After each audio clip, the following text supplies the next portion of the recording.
Hi girls. Today is July the 5th, 2020.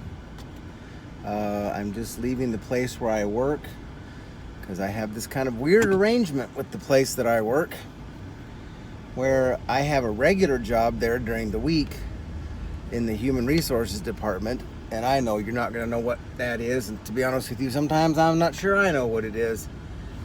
But anyway, on the weekends, I and my mother-in-law, who y'all can call Nana Carolyn, I guess, come in and clean. So just got done doing that, heading back, and I've been thinking about things that I could tell y'all, stories I could tell you or whatever, and I realize a lot of them have to do with personal injuries.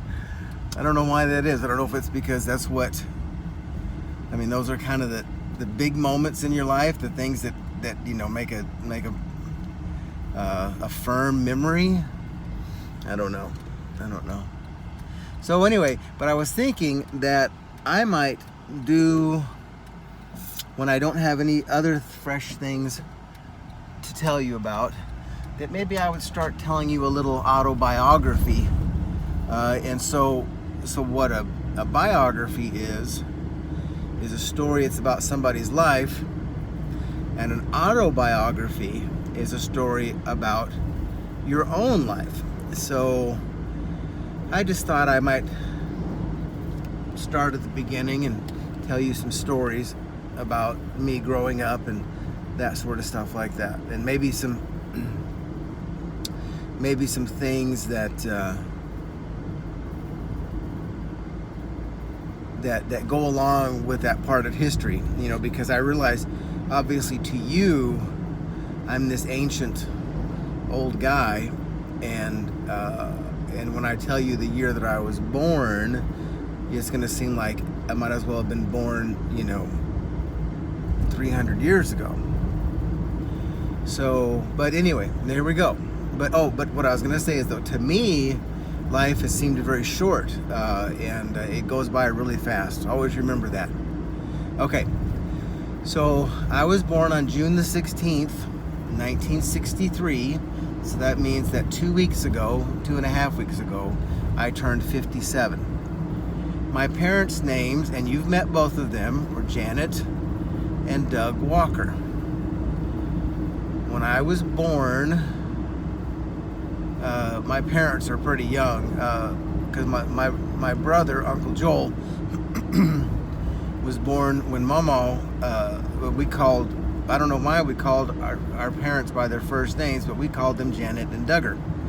And so when my brother, I suppose, great Uncle Joel, was born on August the 5th, 1961, Mama, I'm guessing that's what y'all will call her, was 16. And then she was 18 when I was born, a couple of years later, obviously. And but I think that my father, who I assume y'all will call Papa, Grumpy Doug, as some people might call him, was in the Navy. He had gotten out of high school, joined the Navy, they got married, and you should have Mama tell you some stories about those first couple of years when they were first married, and just children too. I know to you, somebody who's 16 or 17 or 18 years old may seem grown up, but I have to say, and I felt that way when I was that age, but looking back on it now, I realize that it's not grown up at all. Let's switch hands here. There we go. So,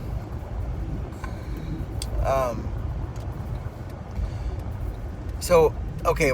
Anyway, the first things that I can remember, my dad got out of the Navy, and he went to college, and so we lived in Gadsden, Alabama, which is where I was born, and Uncle Joel was born, and all of my family, grandparents, aunts and uncles, cousins, all lived in this town in Alabama called Glencoe, Alabama.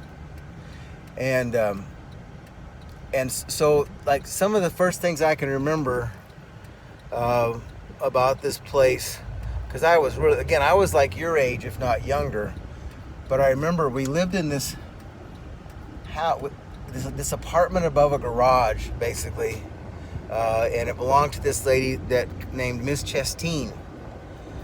And Jenny and Katie and Caleb have seen that house. We've gone past Miss Chestine's house before. But she was and she was very old even then. Honestly, I don't know that I remember anything about her. But she had this small apartment. I think had 2 bedrooms and a bathroom. And she let my parents and us live in that apartment for the whole 4 years that Pawpaw was in college, and never charged us rent, which is a really generous and sweet thing to do. And now my understanding is after Pawpaw got out of college, they did pay her back all that rent, but nonetheless, I mean, she was just a really, really nice lady. And but like I said, I was a little kid. I wasn't even going to kindergarten or anything like that. I mean, I'm like 2, 3, 4 years old, stuff like that. Here's an interesting story. So after Pawpaw got out of the Navy and went back to college, his goal was to go back into the military, into the Air Force, because he wanted to be a fighter pilot. So one of the things that he wanted to do was get a pilot's license, to fly a plane. So when you get a pilot's license, one that you have to practice flying, right? You take lessons, and then you have to do what's called solo, and practice and get a certain number of hours flying before you can then take the test to get your pilot's license. Well, one of the things that you're not supposed to do is, when you're still a student, before you have a license, is to take any passengers with you. But I was so small, and Mama, I think, had a job somewhere doing something, and so there were times when Pawpaw would take me with him while he practiced flying, which he wasn't supposed to do, but he didn't have much choice. That probably explains one reason why I don't mind flying, because I've been doing it since I was 2.5 years old. But anyway, yeah. So there was that. The things you do when you're young, and you gotta make ends meet, as they say. I gotta get through. Okay, that's probably enough for one day. This is 8 minutes long. Hope I haven't bored you. Maybe we'll pick up where we left off next time. Okay. All right. Love you, girls. See ya.